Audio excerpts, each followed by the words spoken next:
A constructor is a special method that a class can have which will be automatically invoked whenever it is instantiated. So if you ever want some specific tasks to be done when you create an instance of a class, you will be using a constructor, and here's what a constructor looks like. First, let's create a public class called Omega, and inside this Omega class, we will make a constructor. To make a constructor, we type public followed by the name of the class followed by parentheses followed by braces. So we would do public and then the name of the class, which is Omega, parentheses, and then braces. This is what an empty constructor looks like, and since it does not have any parameters, it is called a default constructor because it looks pretty bare bones. It looks pretty empty. Inside of this constructor, let's add a print line method saying that the object has been instantiated. So let's press CW, press tab twice, and we're just going to print, hey, this class has been instantiated.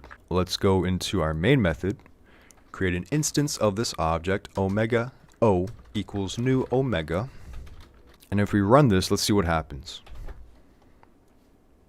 This class has been instantiated is printed to the console. So whenever an instance of a class is created and that class has a constructor, that constructor will be invoked automatically. And in this case, our constructor is printing a line to the console. Let's create two more instances of the Omega object, run the program, and see what happens. So let me copy this, paste it twice, give it some new identifiers, O, L, and M, because why not?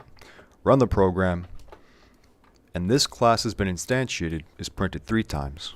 And the reason that it's printed to the console 3 times is because each of these objects are of type called Omega, and this Omega class has a constructor, a default constructor, and this constructor is called on instantiation.